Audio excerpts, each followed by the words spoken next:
స్వరూపులైనటువంటి మిత్రులకు అందరికీ నా హృదయపూర్వక నమస్సుమాంజలు.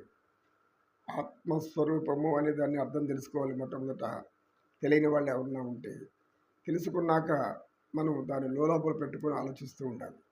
ఎందుకంటే ఆత్మస్వరూపం అయినప్పుడు ఆత్మ అనే మీద అభిమానం ఉంటుంది. కొంతమంది ఆత్మాభిమానం అంటే ఎవరన్నా ఏదన్నా అంటే వెంటనే నాకు ఆత్మాభిమానం దెబ్బతింది అంటారు. అది కాదు ఆత్మాభిమానం అంటే. దాన్ని ఆత్మాభిమానాలు అహంకారం అంటారు.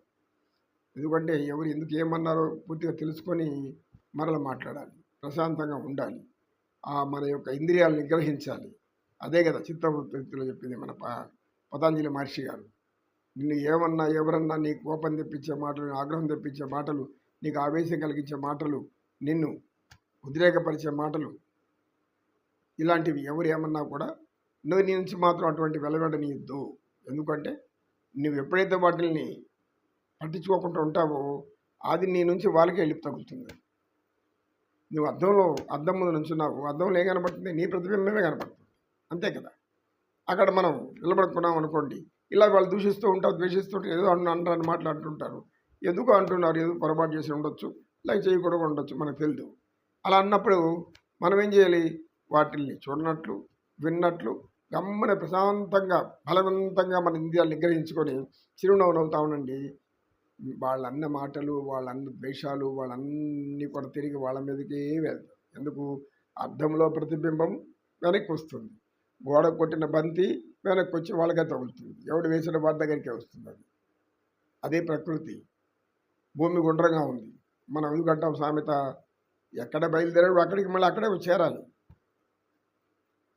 పైకి వేసిన రాయి భూమి ఆకర్షణ వచ్చి కింద పడుతుంది, అది ఎవరు వేసినా వాడిని ఎత్తినే పడుతుంది వచ్చి. కనుక మనం ప్రశాంత చిత్తులై ఉంటే అది ఆనందం అని చెప్తున్నప్పుడు ఆ వృద్ధుడు మళ్ళా లేచాడు. అయ్యా, ఎందుకు ఏడుస్తున్నారు? ఏంటివి బాధ? గురువుగారు, మీరు ఏవో చెప్తున్నారు, మాకు కొంచెం అర్థమైనట్లుంది, కానీ నా బాధ మాత్రం వర్ణనాతీతం అన్నాడు.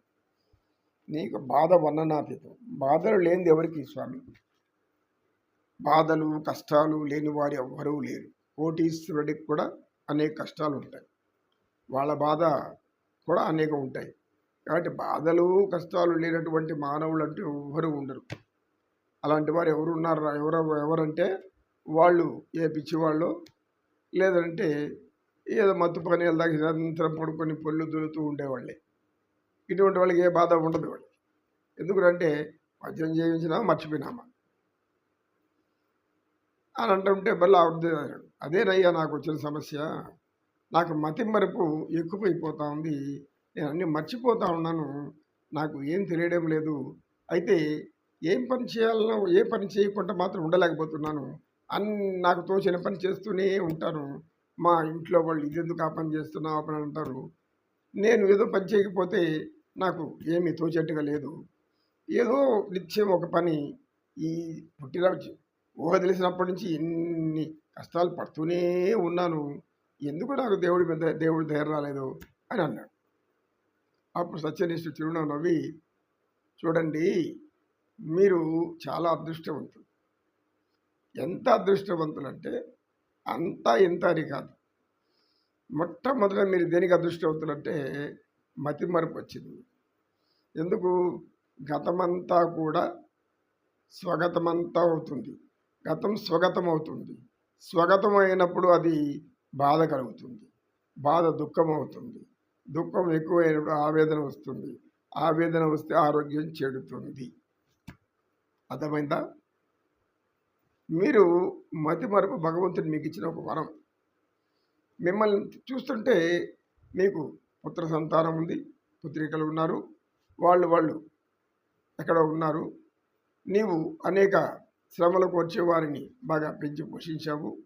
ఇప్పుడు నీకు వాళ్ళ చుట్టూ లేరు అనేటువంటిది ఒక తప్పితే, గతంలో ఏం చేసావు, వాళ్ళకి ఎటువంటి ఉపచారాలు చేసావు, వాళ్ళు ఎలా సాగావు, ఎలా పెంచావు, మనవాళ్ళని ఎంత ముద్దుగా పెంచుకున్నావు, ఆ మనవాళ్ళంతా నీ దగ్గరికి వచ్చి ఆనందించారు, ఆడుకున్నారు, పాడుకున్నారు, నిన్ను మురిపించారు, మరిపించారు. ఇవన్నీ కూడా ఇప్పుడు నీకేం గుర్తులేదు. అవి గుర్తు తెచ్చుకున్నావు అనుకో, అయ్యో!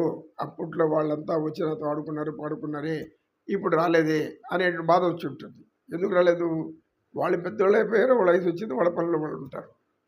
నువ్వు అది మర్చిపోయావు. నీకు ఆనందమే గదా! ఇది మొదటి ఆనందం. అంటే మతిమరుపు అనేది అనేక మందికి ఒక అద్భుతమైన వరము. భగవంతుడిచ్చిన వరము. గతాన్ని మర్చిపోయామనుకోండి, మనకు అంతకన్నా మించిన ఆనందం ఇంకొకటి లేదు.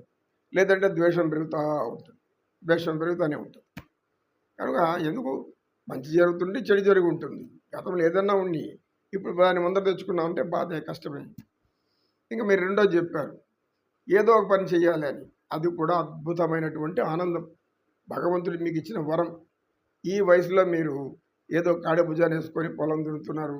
ఏదో చిన్న దాంట్లో వేసినటువంటి చిన్న చిన్నవి నాటుతున్నారు. ఆకుకూరలు, కాయగూరలు ఏవో వేస్తున్నారు. అది ఏదో మీ ఇంట్లో మీ వారితో నమ్ముకొని వచ్చి 4 పోషణ జరుగుతూ ఉంది. నిత్యం ఒక పనిలో మీ మనసు ఉండడం వలన మీ మనసు చాలా ప్రశాంతంగా ఉంటుంది. రాత్రిపూట మీకు సుఖనిద్ర కలుగుతుంది. ఇంక చాలు కదా! అంతకంటే ఏం ఆనందం ఉంది? చుట్టూ అందరూ ఉండి మిమ్మల్ని ఏడిపించి, పీడించి, నానా మాటలు అని మిమ్మల్ని హింసిస్తూ, మాటలతో హింసిస్తూ జీవిస్తుంటే అది జీవనమా? లేక అన్నీ మర్చిపోయి గతమంతా కూడా హాయిగా ప్రశాంతంగా జీవించడం జీవనమా? వృద్ధాప్యంలో ఇవన్నీ సహజమే. కనుక ఎవరు ఏమన్నా ఏమనుకోకపోయినా వాటిని మనం పట్టించుకోకుండా పోతే ఆనందం, లేదంటే దుఃఖం. కనుక మీరు ఎంతో పుణ్యం చేశారు. మీరు నీ భార్య చాలా అదృష్టవంతులు. మీకు గతం గుర్తుకు రాకపోతే అదొక వరము. ఇప్పుడు ఏదో ఒక పనిలో లీనమై ఉన్నారు కాబట్టి ఇది కూడా వరమే. ఎలా అంటారా? మీరు గమ్మున కూర్చున్నారనుకోండి, వెంటనే మీ గతం అంతా మీ లోపలికి వచ్చేస్తూ ఉంటుంది. మీరు ప్రస్తుతం ఏం చేయాలని ఆలోచిస్తున్నారు కనుక ఆ గతం మీ దగ్గరికి రావడం లేదు, భయపడతా ఉంది. ఆ గతం మీ దగ్గరికి రావడానికి ఎందుకు భయపడతా ఉంది? మీరు గతం లేకపోవడం లేదు. మీరు పని చేసుకుంటున్నారు ప్రస్తుతం. మీ శ్రమ మీరు చేసుకుంటున్నారు. మీ బాధ మీ ఆనందంగా ప్రశాంతంగా ఉన్నారు. కానీ ఇది నాకు బాధ అని మీరు అనుకుంటున్నారు. మీరు బాధ అనేది బాధ కాదు, అది సంతోషం, సుఖం. కనుక నిత్యం పనిలో ఉండండి. మీ మనసు ఎక్కడికి పోదు.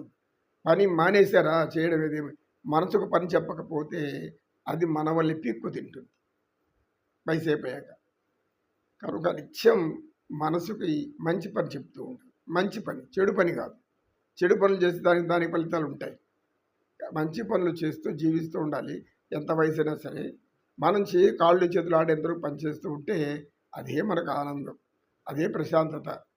లేదు మీరు ఎటువంటి పరిస్థితుల్లో ఏ పని చేయకుండా కూర్చున్నారు అనుకోండి, మళ్ళీ గతం వచ్చి మిమ్మల్ని పట్టుకొని ఈ వైపుకి ఆ వైపుకి అన్ని వైపులకు 10 వైపుల అంటే అష్టదిక్కుల దారాలు వేసేవి పెద్ద పెద్ద లావు మేకులంతా గుచ్చి మిమ్మల్ని అనేక వైపులు లాగుతుంది. భరించలేకుంటే మీరు నానా వేదన పడి ఉండే ఒక ఆయుష్ కూడా తగ్గిపోయి ఇక బాధలతో దుఃఖాలతో బతకాలి. కనుక ఈ జీవితం మీకు ఆనందంగా ఉంది, మీరు దాన్ని బాధ అనుకుంటున్నారు, భ్రమించకండి. ప్రశాంతంగా దాన్ని తీసుకొని మర్చిపోండి. పూర్తిగా మర్చిపోయారు. మీ పని మీరు చేసుకోండి ఓపిక ఉన్నంతకాలం. లేదు భగవంతుడు వెళ్ళబెట్టి అది జరుగుతుంది. మన చేతుల్లో ఏముంది? అంతా ఆ పైవాడి చేతుల్లో ఉంది అని మీరే అంటారు అప్పుడప్పుడు. మన దేవుంది అంత పైవాడి చేతులు. పైవాడు ఎవరు? పరమాత్మ, పరమేశ్వరుడు. పుట్టించిన వాడికి ఎట్లా జీవించాలో నేర్పుతాడు. ఎంతవరకు ఏం చేయాలో ఆలోచిస్తాడు ఆయన. మనం ఆయన గురించి ఆలోచించాలి. నమో నమో నమః. నమో కృష్ణ, నమో కృష్ణ. కృష్ణం వందే జగద్గురు.